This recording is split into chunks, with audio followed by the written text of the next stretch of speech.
Ya, selamat malam buat teman-teman semua. Jadi di sini saya Mas Denny dan ada Mas Ahmed. Kita akan membahas tentang kasusnya Vina ya, yang dari tahun berapa Mbak? Tahun 2016 sampai dengan saat ini ada 8 orang yang sudah ditetapkan sebagai tersangka, namun ada 3 orang lagi yang belum dapat ya, masih diburu, masih dicari karena dengar kabar entah ke planet mana mereka. Tapi pihak polisi masih melakukan pencarian. Mas Ahmed, mungkin ada yang mau ditanya, silakan, monggo. Ini kenapa jin itu hanya bisa memasukin Linda terkait meninggalnya Vina secara tragis dan misterius? Kenapa tidak ke yang orang-orang lain gitu? Ya, jadi ini saya mengutip ya dari Mbak Priska Indigo yang tadi sudah saya tanya. Beliau mengatakan, menyampaikan dan menjawab bahwasannya kenapa Linda yang dimasukin ya, itu karena Linda adalah orang terdekat ya. Orang terdekat, orang yang paling mengerti sosok si Vina, almarhumah Vina yang sudah meninggal secara tragis yang dilakukan oleh 11 pelaku keji tersebut ya teman-teman. Jadi alasannya karena memang orang terdekat Mas Ahmed. Dan yang dikatakan Mbak Priska juga katanya Linda ini memang bukan orang biasa Mas Ahmed. Jadi dia punya kayak indera keenam gitu, atau memang punya kelebihan seperti itu. Oke ya. Tapi melihat sosok jin yang masuk ke tubuh Linda, apakah korin dari Vina yang meninggal tragis? Oke, kalau dari pandangan Mbak Priska juga yang tadi saya kutip Mas, yang masuk itu jin ya, jin yang menyaksikan Mas Ahmed, yang menyaksikan kejadian naas tersebut gitu. Jadi kalau misalkan panjenengan melihat ya, panjenengan melihat kejadian, tentu panjenengan itu merasa hibah, kan sedih gitu. Nah jin ini seperti itu Mas Ahmed, melihat Vina seperti itu, melihat Iki seperti itu dibuat sama 11 pelaku ini, dia nggak tega sehingga dia mencari kerabat terdekat ya, teman terdekat yang bisa menjadi media untuk dia bisa mengatakan apa yang terjadi di lapangan pada saat itu. Nah, seperti itulah Mas Ahmed kira-kira. Iya. Terus apakah arwah Vina ingin balas dendam karena masih ada pelaku utama yang belum ditangkap oleh pihak berwajib? Iya, ini kata Mbak Priska lagi ya Mas Ahmed ya. Ini katanya tidak ada orang yang meninggal satupun itu ingin balas dendam. Ya di sini katanya korin atau jin yang melihat itu ingin memberikan efek jera lah ya, memberikan apa yang mereka buat harus mereka pertanggungjawabkan gitu ya. Alhamdulillah dengan diungkapnya melalui dimasukinnya atau seperti membacalah si Linda tadi, alhamdulillah pelaku-pelaku ini bisa tertangkap gitu.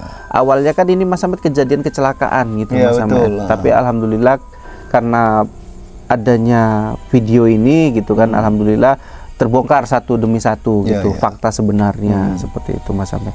Ada lagi Mas Ahmed? Kenapa Egy dan teman geng motornya bisa sekejam itu menghilangkan nyawa Vina dan cowoknya ini? Ya ini kalau dari pandangan saya pribadi sama Mas Ahmed ya, ini ada pemberitaan yang mengatakan di filmnya juga diberitakan bahwasanya Vina ini menolak cintanya Mas Ahmed, kedekatannya dengan si Egy ini ya, yang dimana ini geng motor lah atau komunitas motor, saya nggak paham ya. Jadi ditolak secara mentah-mentah, kemudian ada mungkin diludahin, saya nggak ngerti diludahinnya bagaimana, penolakannya bagaimana, apakah secara kasar dilakukan oleh Vina ini atau gimana, saya nggak tahu. Yang pasti kalau misalkan itu dilakukan secara kasar, kemudian meludahin muka dan lain-lain, lepas dari apapun itu ya, entah mungkin dia nyolek-nyolek si Vina ya, makanya Vina gituin, tapi kejadian itu, momen itu ya, itu yang mungkin membuat sakit hati dan dendam Mas Ahmed gitu. Berarti itu yang membuat gelap mata tadi. Kalau menurut saya seperti itu. Setiap laki-laki punya harga diri. Namanya laki-laki itu kan ibaratnya nanti jadi kepala keluarga ya. Pasti dia harus dihormatin ya, baik sama istrinya, anak-anaknya gitu. Jadi harga diri itu nomor satu bagi laki-laki Mas Ahmed. Jadi itu makanya bisa terjadi pembunuhan ini yang membuat gelap mata tadi karena diludahi itu. Ya, itu menjadi faktor ya, salah satunya seperti itu yang saya lihat Nanti ya. untuk wanita-wanita yang lain pun juga jangan, kalau nggak suka sama Jangan cowok, jangan diludahi. Hindarilah Hindari, perbuatan-perbuatan itu, terlepas dia melakukan tindakan apapun sama kita. Kalau misalkan memang itu kekerasan ataupun tindakan kriminal ya, seperti pelecehan dan lain-lain, itu bisa dilaporkan. Dan Ya. kalau ada yang dia cowok yang suka dengan seorang wanita ini cukup bilang saja dengan baik, cukup kita berteman saja, dan supaya tidak ada. Ya mungkin kalau mungkin sudah disampaikan sama si Vina, Mas Ahmed, mungkin karena memang ada pemaksaan-pemaksaan yang dilakukan sama si Egy tadi, ini harus sebetulnya dilaporkan kepada pihak terkait lah sebelum kejadian ini berlanjut sebetulnya, Mas Ahmed. Silakan. Ada lagi? Menerawang sosok mendiang Vina yang meninggal tragis akibat 11 pelaku keji. Kalau kata Mbak Priska tadi, orangnya itu dia tegar, pemberani, Mas Ahmed, ya, yang saya lihat gitu. Karena saya juga memahami, mencoba untuk memahami karakter Vina ini seperti apa. Ternyata memang dia adalah orang yang memang mungkin nggak tahu ya, apakah memang ada kerenggangan terhadap keluarga. Saya juga mungkin bisa berpandangan seperti itu. Ya, mungkin anaknya cukup bebas ya dibandingkan gadis-gadis rumahan pada umumnya. Dia ini berbeda gitu yang saya lihat. Jadi ya kejadian ini tentu pidana, tentu salah ya, sama 11 pelaku ini tadi nggak bisa dibenarkan walaupun si Vinanya gimana-gimana. Karena menghilangkan nyawa seseorang. Itu tetap pidana, tetap salah gitu.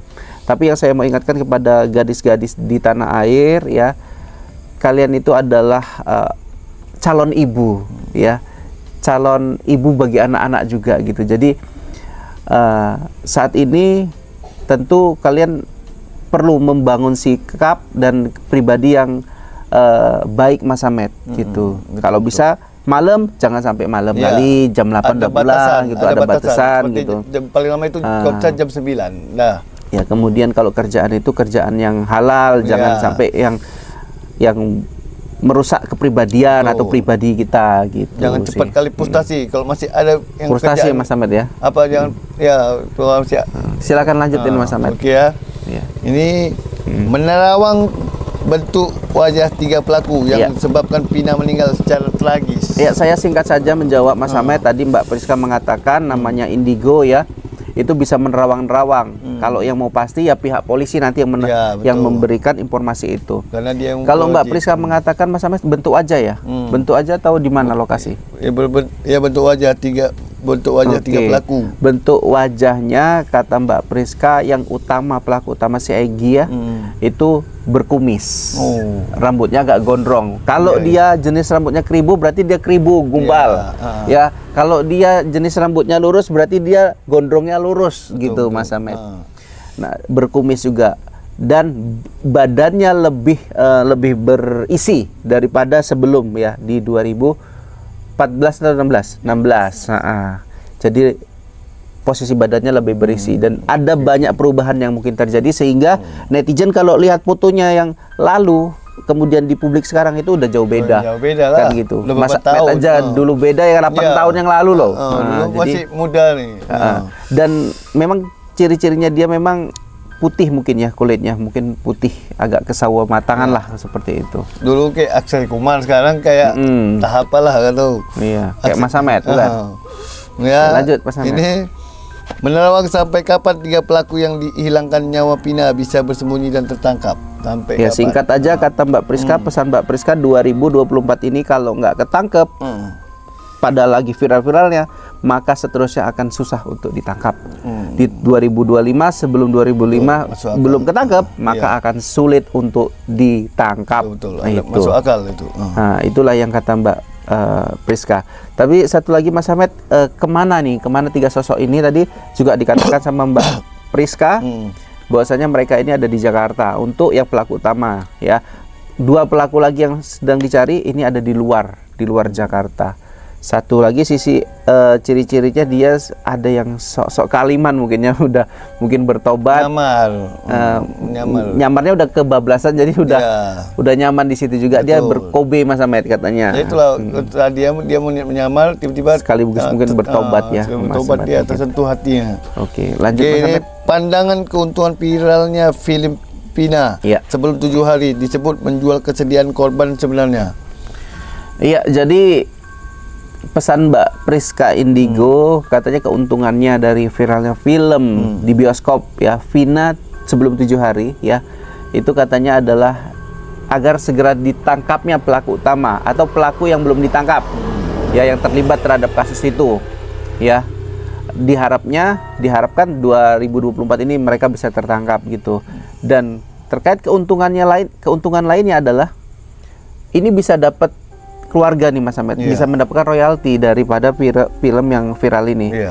Mereka yang memfilmkan, yang membuat film ini tentunya bukan hanya sekedar ingin ditangkapnya pelaku, tentu mereka mencari komersil ya. Iyalah, pasti. Menjual itu untuk mencari uang gitu. Makanya dibilang sama Mbak Bris, kalau misalkan berkenan, berilah royalti kepada pihak keluarga yang menggunakan cerita nyatanya, nama nyatanya gitu. Bahkan kerasukannya juga katanya diambil dari itu gitu ya, dari kejadian nyatanya, momen kemasukannya itu. Nah, jadi kita doakan saja Mas Ahmed ya, semoga 3 pelaku cepat ditangkap.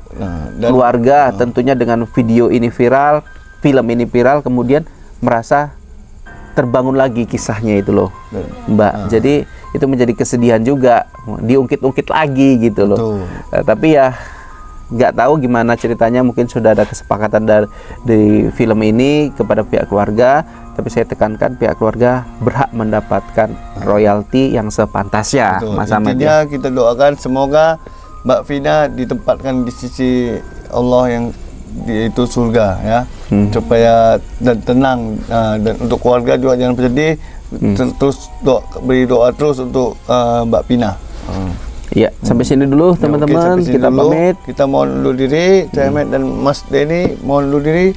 Wabillahi taufik wa hidayah. Assalamualaikum warahmatullahi wabarakatuh.